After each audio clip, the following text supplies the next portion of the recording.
Good morning and welcome to the NPU Partner Spotlight. I'm Colleen Cook. I'm the Director of Partnerships, and I'm with the National Parents Union. And today we have our special guest, Daisy Oyola from Columbus, Ohio. Daisy, welcome. How are you today? Hi, thank you so much for this invitation. And it is always a pleasure working in partnership with NPU. So thank you so much for the opportunity and hope we have a great chat today. I think we will. Tell us a little bit about, well, you, number one, you're in Columbus, Ohio, and currently no snow on the ground, right? Exactly. So hi, so my name is Daisy. I am from Puerto Rico, but I was born in New York. I am a mom of two males, 17 and 18 years old, and a 23. So I represent the Ohio Hispanic Coalition. Our agency here in Columbus, Ohio, has been serving the Latino Hispanic community. I am the Youth and Education Program Coordinator. So we serve the Latino Hispanics just in different types of needs. We have an after-school program. We have a domestic violence department. We had interpretations, translation. And currently we are working also in an after-school program that starts now in September, where we have our students come to our sites from 3 o'clock to 7 p.m. to offer them all the academic needs, etc. And not only academic, but we also are like a culture education program where we assign the students to not lose where they come from. We have 100% of our students are fully bilingual, but that part of the culture, we try and do our best to maintain the students to be who they are. So that's a little bit of our organization here in Columbus. That's really amazing. Sometimes we don't talk about that, not losing your culture piece, and where kids can go to maintain that, because you do just kind of all people come together and you lose a bit of culture. So yes, and that's something very important. And we see it each day in our students, even though if they come from their countries or they were born here. One of the pieces that we work also is the bullying. So how our students feel that, like, when we talk to them or tell them, hey, like, why do you want to speak Spanish? So it's always like, oh, they're going to make fun of me, or I'm going to be look different. So it's very important that we work with our students that are fully bilingual, that it's okay to be bilingual, that's great opportunity for the future, and have them like a mentor to speak the language. And mostly we have seen also how the communication through parents also sometimes is very difficult, the barriers, because when we have a student that don't want to speak Spanish or just English, and mom and dad don't speak English, that's where we see that the family communication is not working because parents don't understand the language. So when that happens, how does your organization, how do you help those families, just on the family part of that? Yeah, so we have parents engagement activities also that we do together with students and parents. We do cultural presentations. We speak in Spanish to them. We speak in English and Spanish. We read. We do culture events, like we celebrate Mexico, Colombia, Chile, and for all the students could learn about being Latinos. And then during those trainings also that we give parents, we provide them all those services of how, to engage, and even classes of English to parents for they could, learn and encourage them how to get involved also in the education of their kids. So if they need, do you provide services to kind of go between the families and the schools, if that is a barrier? Yes, that's one of the barriers, and one of the, like I say, the big main that we have. We also got an award last year of social justice, of advocacy of education here in Columbus, Ohio. How we also encourage parents their rights in barriers of language. Like they have to have an interpreter when they go to the conference. They have to have, and that's something that we are here seeing a lot of the schools that are not being provided to our Latino Hispanic. So our program advocates for those parents in schools, and we have to do what we have to do. We go speak with the principals, speak with the district, but we are very, in charge of that parent receives.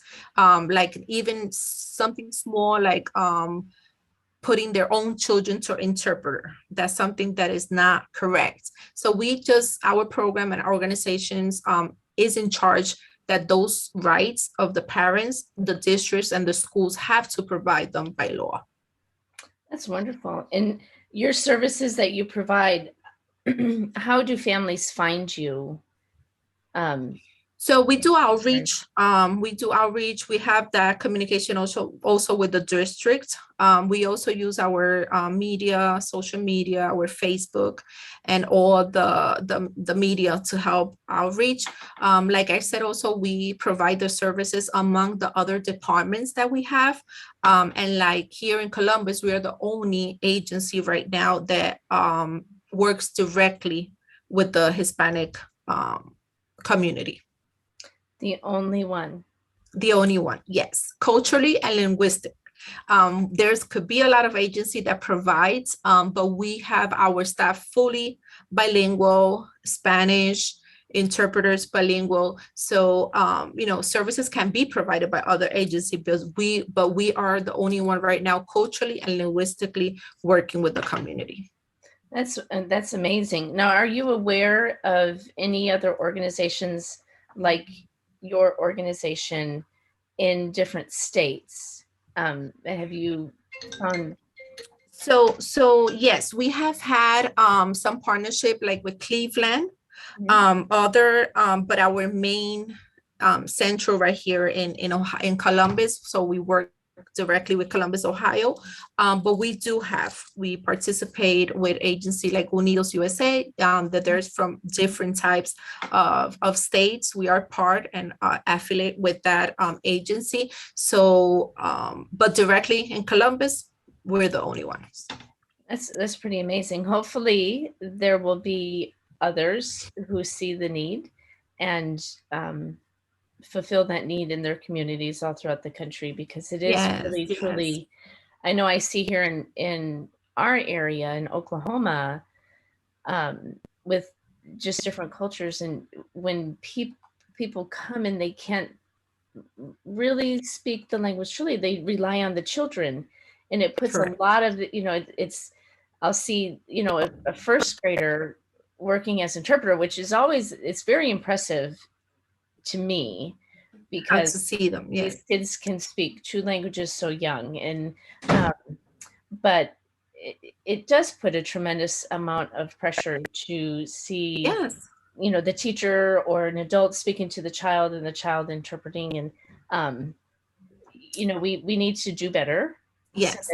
And I agree. And more in the part, like we have parents also, like they want to be more involved in the education of their kids. And we see them, and when we do surveys or we speak with our parents, but it affects so much when the services are not provided to our people, our community. Like they say, why do I have to go to a conference? Or if they leave me a message about something that's happening with my students, with my sons or my kids, I don't understand. So that's where we try, and we encourage our families that we continue advocating for them, because it's very important also for parents to be involved in the education. Example, we had cases where if, example, a child is failing, or they don't know until it's almost end of the school, because the school is not providing them the service to have conference meetings since the beginning of the year academic and say, hey, your son needs help in this, or is failing, etc. So that's what we have seen a lot also in the districts, and we continue giving the best and advocacy that they have to have those rights, and that they have to be provided with the services that they need. So do you find that with the work that you're doing, that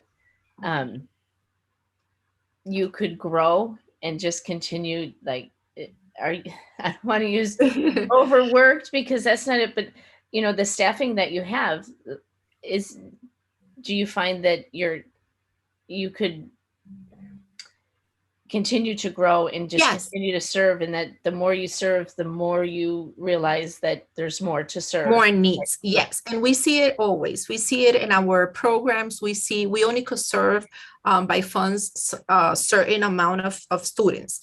But example, for our summer camp that we just had this upcoming summer, we had 785 students in waiting list that we couldn't serve. Yes. So that's where the needs are. After school is the same. We had our full day program during COVID that we were having the students in our sites to help them connect in the computer, in the meetings with their teachers, etc. And that waiting list was more than 1,000. So the need is there. The need is there, and I have a pleasure to say that this year also we grew the ages. Now we have an after school program for teens from 14 to 17 years old. That's amazing. Yes. And being a mom of kids who have gone through all their years of high school, that is such a critical age. We Yes. focus so much on the littles, right? Because they for safety reasons, they shouldn't be left alone, or they need a little extra help, but we tend to forget about that 14 to 17-year-old age group where they need it too. They need that extra help, that supervision, that support. But I just want to ask, if you have 785 kids on a waiting list, how many kids are you actually able to serve? Like, how many are in the program? And then, 785 kids on a waiting It's list, a lot. huge. Yes. So we serve for summer camp 260 due to funding and space. That's why we also each year we increase like a site location because of the space, etc. So from 260 to 300. So if we will had all those students, we were talking about 1,000 or 2,000 students, parents also. And very important when I speak about the 14 to 17, and I agree with you, we identify these needs also how our teens don't have also the tools. Like 16 years old, what am I going to do when I finish high school? The schools districts here at least are not focusing in how to provide the parents those types of needs of when is due the financial aid. How can I go to an open house? So that program will include college preparation, how to do a resume, how to be ethic, how, it's a program that will involve the needs of the teens and more the risk street. Having a safe place, having them in our sites from Monday through Friday. We want to, have the youth safe and with some, things that they could say, hey, I want to do this when I leave high school. That's amazing. I was fortunate to be able to stay home when I started to have children. And a discussion that we had as a couple was, when the kids go back, when they hit this age, I'm like, when they go into junior high, when they can start coming home and, either unlocking the door themselves or pushing the keypad, whatever it is, that's kind of when they need us there the most. Because so much happens and it's such a pivotal time, right? Because they need that guidance, they need that reassurance, they need just a couple extra set of eyes on them. Because of the age. A lot can happen, and a lot, and not that the kids are bad, but there's just a lot more opportunities for the children after school to seek out other things. And I know, just raising my own kids, trying to have those conversations about what you're going to do in college and things like that. The schools try, but they just don't always hit the mark because it's usually a heavy college push. Correct. And not every um, child is just built for college, and not every child that, there seems to be a lot of the same career tickers, right? That Correct. were there when I was a kid, lawyer, doctor, and there's so much more out there that we can expose the children to and really work on their gifts and their interests. And it sounds Yes. like your program really just is taking that time. And I'm probably focusing a little too much on the 14 to 17, but No, I it's think it's really important. great. Yes, and we see the normal of 5 to 13, programs that we have seen even around states. But it was something that when I did like the program, I saw a lot of needs also in the youth. And it's something that sometimes we just focus in other ages, but we forget of our teens. Yeah. And I think them passing from teen to adults is where they need those types of mentors and leaderships and programs that could have them, be clear. We also identified this program because we see a lot of our families, they work hard, but they always want the best for the kids, and they were born here, they could have the benefits, but sometimes they don't have that coaching of Right. what should I do. It's okay to work, but we could study after. So, but how do I do it? Parents, the barrier also affects, like, how can I put my student in college, or I don't have the money, but there's so many benefits for them, but the parents are not being teach regarding of all those benefits that their kids could have. Right. That's really amazing. And I hope that just by this discussion here, it will encourage others, maybe in different metro areas and even in the smaller areas, to really think about that age group and just hopefully providing, a segment of their resources to helping those kids, because we can do so much. And Because it sounds like you could do so, like, when you have a waiting list of 700,000 kids, like, what would it take for you to be able to serve those children? What would it take for you guys to serve Yeah, everybody if yes, you and done that's those? something we're working. Like I said, the main barrier is fundings because we are a nonprofit organizations. We're working towards that to increase our fundings and provide more services to the needs. But I will say funding could be one of the barriers. But even though we the agency do their best and we work very hard to increase that each year and serve more of the normal students that we have. Right. And now we will start in September, and right now the list also is increasing. And I think more now important, the program will help the students that have passed all these education barriers with COVID.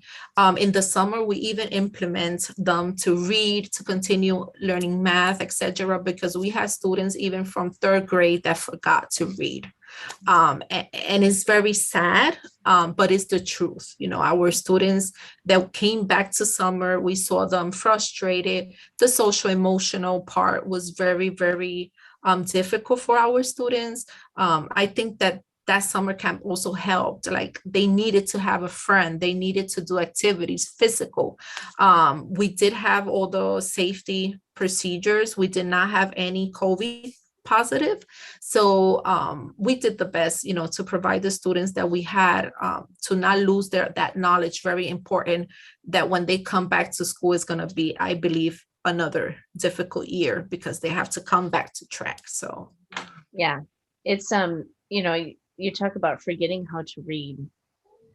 Like, how many kids out there that don't have this resource, that maybe were in that position, that didn't have someone, acknowledge that maybe they forgot how to read. And what an incredible service you're providing to help these kids during this difficult time. I mean, it really is, it has been just the craziest year in our and yeah, sadly, I'm getting messaged. We start school next week here, and we're already getting messages because athletics have started and really Mhm. been heavy Of the course. past couple weeks.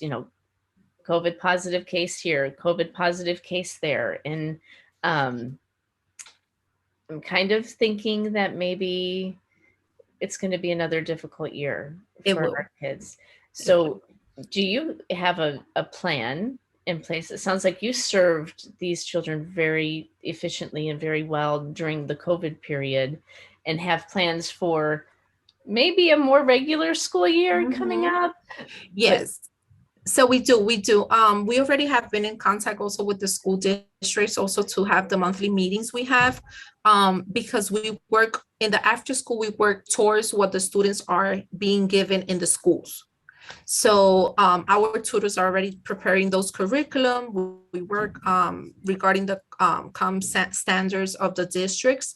And those communications already are starting to have the advocacy of our site coordinators with the schools, just to give the students really what the needs they need.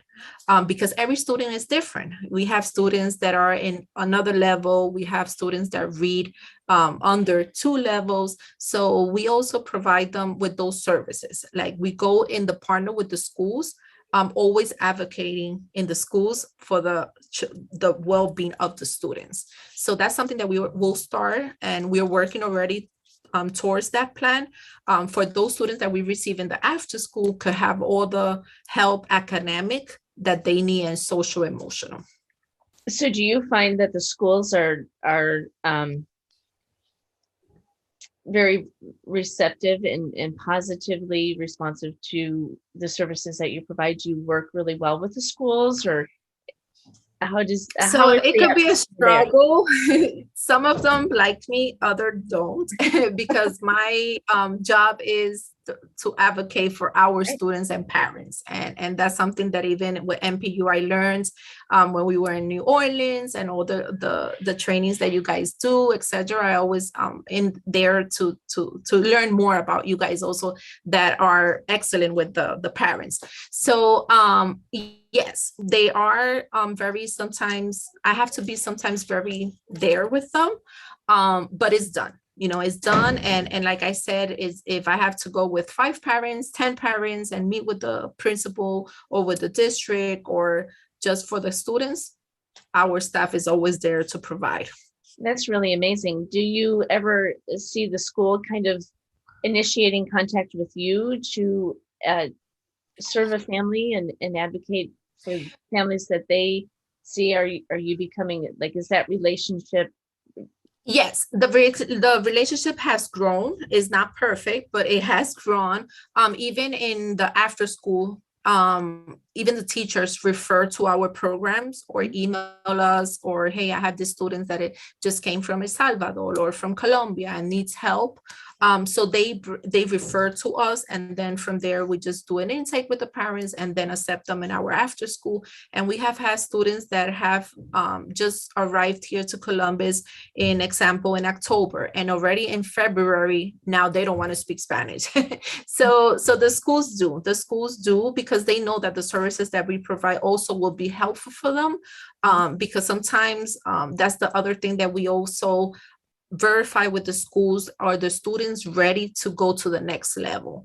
And sometimes we see that they just keep on passing the students, but they have some other needs that has to be learned, and the students don't read, etc. So there's where we go in more case by case, to help the parents and That's and in the really education of the students. that's really amazing. I think it's great that the school is initiating and reaching out to you, and that just signifies that the work that you've done has made an incredible impact Yes. um, in your community, and that when the schools can acknowledge and reach out to you, it's a very positive thing, I think. Yes. And it's really amazing. And we have just a few minutes left, but I just am curious of some of the steps that you take aside from just language, how you help these children, young adults, to just keep their culture going and their traditions maybe, and just outside of just the language thing, do you do activities? Do you host Yes, events? we also have different types of activity like Zumba. We do sports. We have the soccer that that most of our families love soccer. We have also mentors coming in Spanish to provide them like different types. And one of the most important is the STEAM part of science. We are partnership with one company very big in United States where they come to mentorship them of that they're very professional. So we have doctors, Latinos coming and talking to our students. We have government also persons that are Latinos to come in and speak with our and motivate them that it's okay to be Latin and that they are professionals. And that's what we also want to do, continue working with these Latino Hispanic children for they could have, we need more teachers, we need more doctors, we need more engineers. So we bring those types of activities and involve it with the culture. That's really amazing. I think that is just awesome. My mother grew up French Canadian, and she became a U.S. citizen when she was 12 or 14. But I never really discussed, her life. And my father, the Polish part of our family, You know. I don't know it, Yes. and for the most part, our families are passed on, and there's not a lot that we know. And the Mhm. older I get, the more that I realize that It's I important to want know your that. culture. Mhm. And I think it's really incredible that you have seen the need, just the full service need, for these young kids and young adults, that they are able to have this service provided for them and available, and through the schools, and that the schools have you to rely Mhm. on. And I'm just kind of curious if someone out there is watching and sees Mhm. that they maybe see this need in their community, can they reach out to you to kind of Yes, see of how to course. implement it in their community? And how do Yes, they do yes. We that? always open to partnership with agency or speak a little bit about the program that we have and share ideas. So they could do it two ways by email, and my email is Daisy at Ohio Hispanic Coalition.org. And my work phone is 614-796-3809. They could also follow us we have our page in Facebook under Ohio Hispanic Coalition. Okay, and we will make sure to put these in the comments, Mhm. so that they are there, as this airs and we re-air, and they're there for them to reach out to you. I am so grateful to have Thank you so much for having me. had this opportunity to speak with you.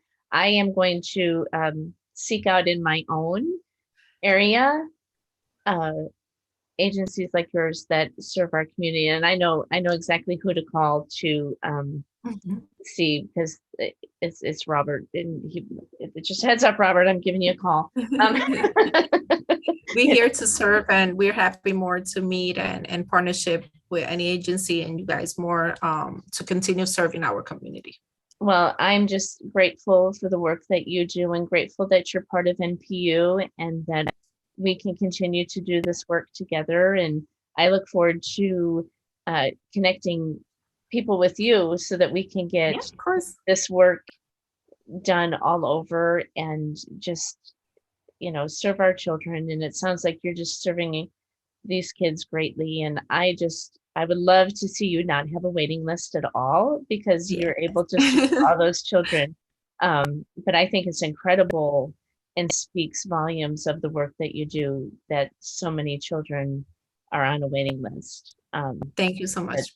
we know in this work we don't like waiting lists, because that we we want everyone served. That's true. But it's amazing. I hope you have an incredible Same to you weekend. guys. Thank you so much, NPU, like always, for having me. And Oh, it's a thank you. pleasure. Thank you for the work that you do, and thanks for your time today. And we will see Thank everyone you. next week for our next Bye-bye. partner spotlight. Bye bye. Bye.